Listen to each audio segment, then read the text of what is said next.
Bonjour à toutes et à tous. Nous sommes le 16 avril 2026. Bienvenue dans La Voix des Libertés, un podcast dédié aux sujets de société qui nous concernent tous.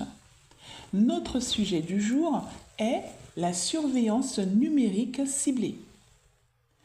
Imaginez que quelqu'un ou un groupe d'individus observe tous vos faits et gestes à chaque fois que vous utilisez votre téléphone ou votre ordinateur ou votre tablette. Qu'il ou elle surveille tout ce que vous tapez, chaque site web que vous visitez, chaque message que vous envoyez ou que vous recevez, chaque appel que vous émettez ou que vous recevez, et chaque lieu où vous êtes.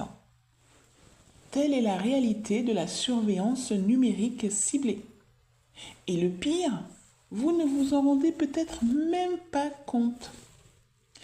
Qu'est-ce que la surveillance numérique ciblée?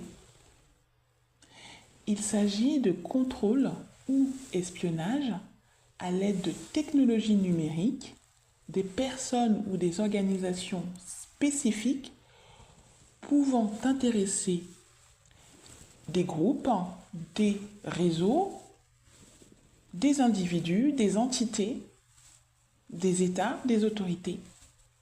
La surveillance numérique ciblée peut passer, entre autres, par le piratage des appareils via l'installation de logiciels malveillants ou espions ou par des campagnes d'hameçonnage compromettant les communications numériques. L'hameçonnage est une technique frauduleuse destinée à leurrer l'internaute pour l'inciter à communiquer des données personnelles. Les outils utilisés pour la surveillance numérique ciblée sont très avancés et difficiles à détecter.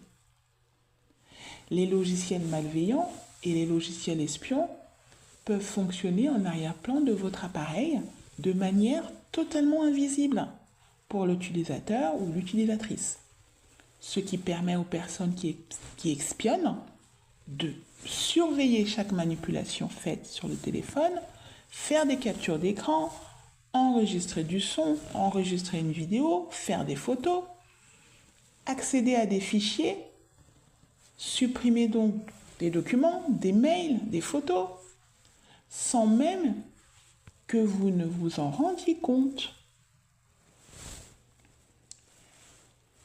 Alors, les personnes ciblées par cette surveillance numérique sont très souvent des défenseurs des droits humains, des lanceurs ou lanceuses d'alerte, des opposants à un régime politique,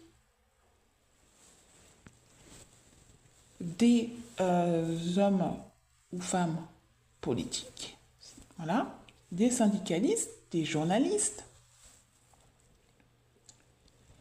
Voilà. Nous vous remercions pour votre attention et nous vous donnons rendez-vous demain pour un autre podcast. Merci.